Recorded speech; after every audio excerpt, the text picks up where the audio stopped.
Hi everyone, welcome back to Business Studies class.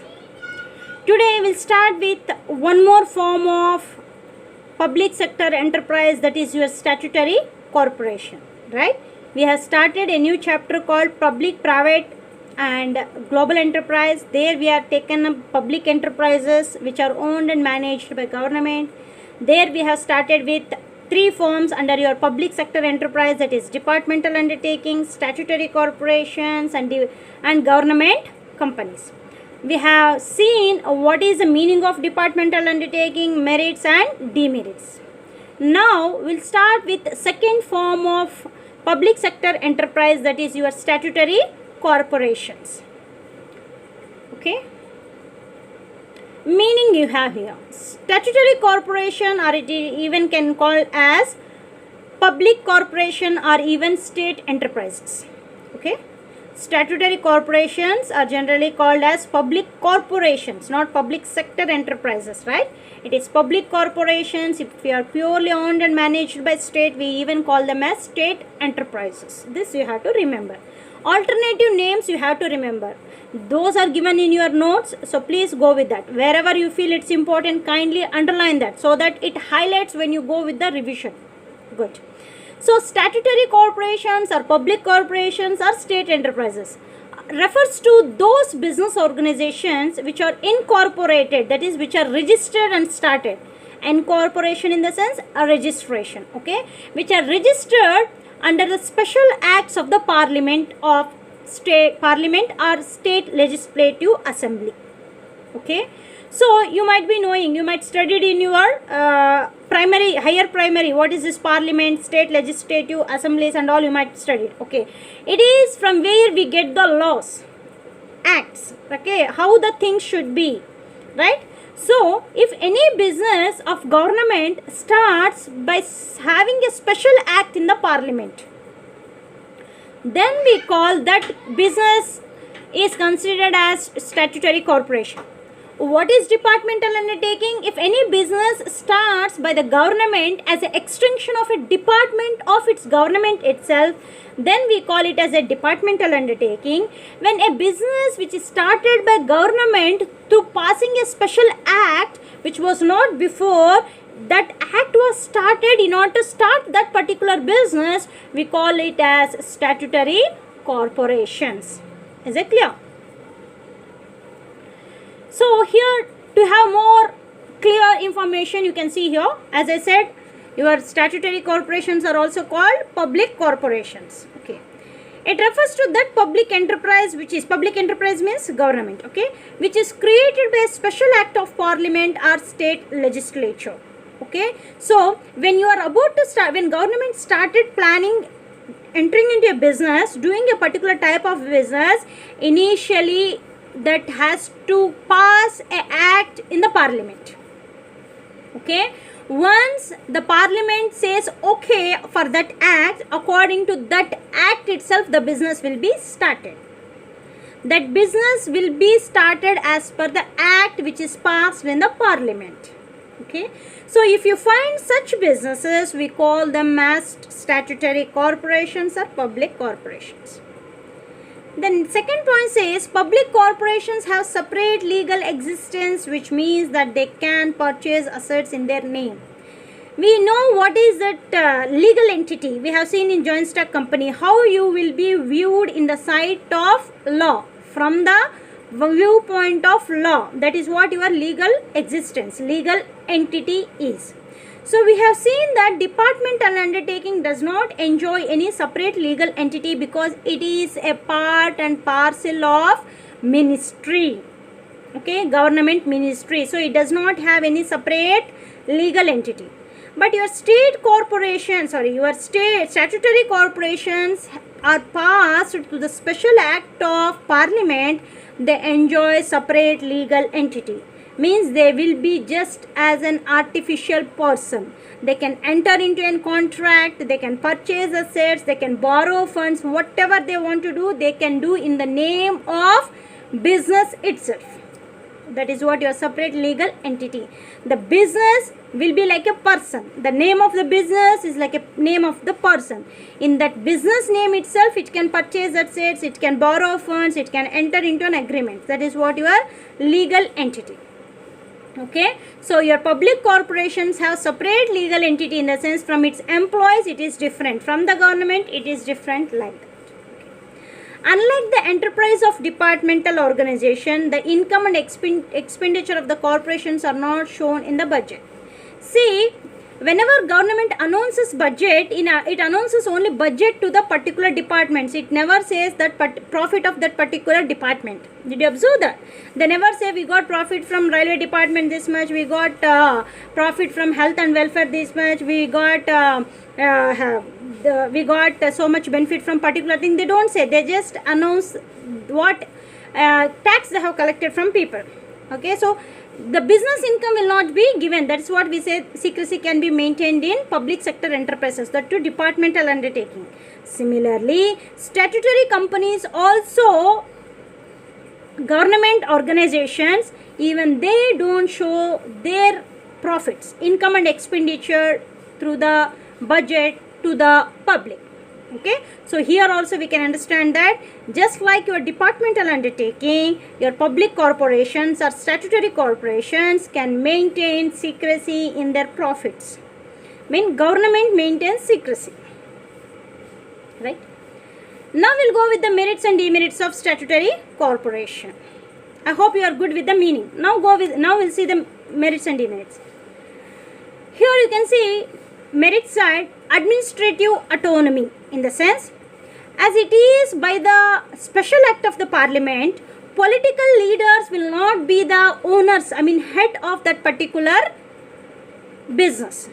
The business will be done by appointing people. Statutory corporations is a business of the government where there will not be government officials, there will be some people itself, general people, who will be appointed for the job. Okay, hence they have freedom in their administration, they have freedom in the management of the business. In case of departmental undertaking, the political leaders or the government itself the head of that particular business. For example, I told you, railway department minister becomes head for that particular railway business. Okay, but here in statutory corporation, there will be appointed people. There will be no political party will be the leader, or any one person of political party become your owner. It is not like that. Head, it is not like that. It has autonomy, in the sense it has freedom. Once the law is passed, then government starts appointing people for that particular business. So it is like the managing director will be appointed, chief executive officers will be appointed, then they appoint general managers, they appoint managers, like that it flows. Appointed people will be there. Hence we say the workers of statutory corporation are not actually government employees. Only the departmental undertaking employees who works under this departmental undertaking, they are considered as government employees. But those employees who work for statutory corporation, though it is one of the public sector, though it is owned and managed and functioned by government, we don't call the employees of statutory corporation as the employees of government. They are not the servants of government. Okay, they are just like employees, other employees, right? Then quick decision. Because they have administrative autonomy in the sense freedom to work. Okay, so they can make decisions very fastly. There in departmental undertaking, what happens? Everything you have red tapeism or bureaucracy we say, bureaucratic management we say. It means too much strict towards the rules and regulations. Generally the decision becomes slow. But here you have different. Government is the owner, but it will not interfere in the day-to-day activities of your statutory corporation form of business. Hence decisions will be made very fastly. And then it is service motive. Just like departmental undertaking, it is also a service motive. It does not mean they deal with money. They deal with the money. They invest money, they produce something and they sell to the customers. They'll get the money and that money will flow to the government treasury itself. But also they don't work for profit. Their main intention is service to the society, because it is one of the public sector enterprise. Public sector enterprise in the sense government business. The interest of government business is the welfare of the people. Hence, they don't work for profit motive, but they deal with money, but the motive is service. Next is efficient staff. As I said, the government employees are not the employees of the statutory corporation. They are appointed. So generally, appointment process will be going on. How the appointment will be there? Selection procedure, particular qualification they seek the experience, they seek the ability, efficiency, everything. By seeing all these things, the employees will be recruited and that will be appointed in your statutory corporation. Hence, the employees will be efficient people.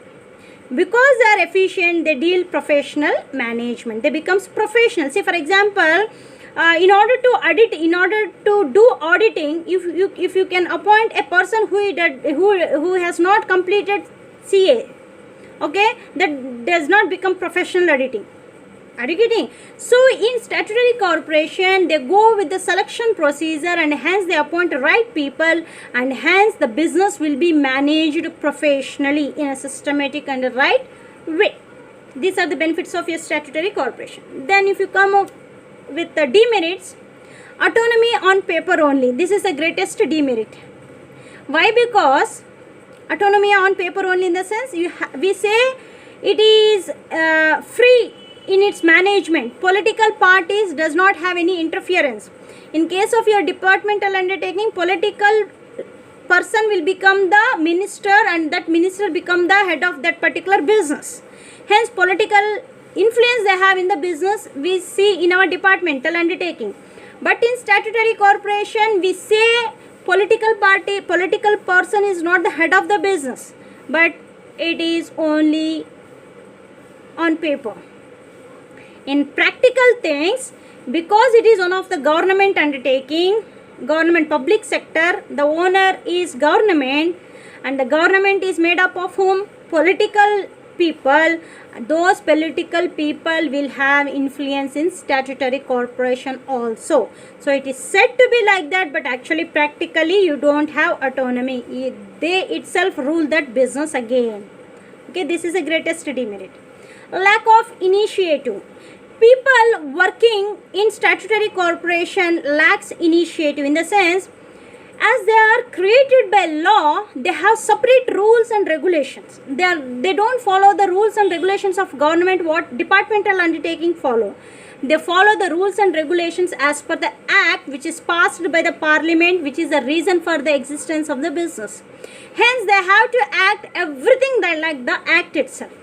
Whatever yes in the act, they can do that. Whatever no in the act, they should not do that. So such freedom they don't have. Hence, because of that, the initiation of the member will be less. The employees' initiation ability, spirit will be very less. Then we say it is a rigid structure. Rigid in the sense not flexible. Because we know it is as per the law act, generally it will be rigid. It is not so easy for flexibility. No flexibility. Then last, many unfair practices may carried on in your statutory corporation because of many reasons, like it will be having autonomy because those businesses are made started by special act of the parliament. So hence the government officials may not have good control over that.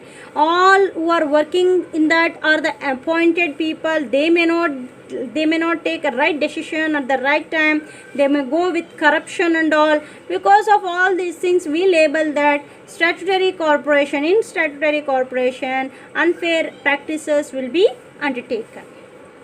And last, you have suitability, where the statutory corporations can be suitable. Means when government want to make some businesses, when they have to go with the departmental undertaking and when they have to go with statutory corporation. Here you have public corporation is suitable where the undertaking requires, where the business requires monopoly powers. Monopoly powers in the sense no opposition at all. Okay. In such case, it can go with statutory corporation. Social powers defined by statute, also regular grant from the government. See, if everything is if everything is defined, if social powers, whatever the powers a business should have, if it has to be defined in a right manner, that can be defined through the act itself. So if you want to start a business where your rules and regulations, your social power, everything should be defined early, then better you go with statutory corporation. That is, first you have to pass a bill in the parliament which says a special act has to be come out. Only then you can start that particular business. And also when your regular grant from the government, your finance is from the government. Okay. So in this case you can go with statutory corporation. Apart from this explanation, you have test book and also notes. Go with all the details. I hope it will be clear with you. So individually it can be asked for 4 marks, like 2 merits and 2 demerits and suitability can be asked for 4 marks. Okay, there you have to explain according to the question. But remember, it is 4 or 8 marks question. If in detail is asked, it can be for 8 marks. Hence explanation is very important. So go with the notes and also with the test book. You will find it is easy to understand. Okay. Till we meet in our next class. Take care. Bye-bye.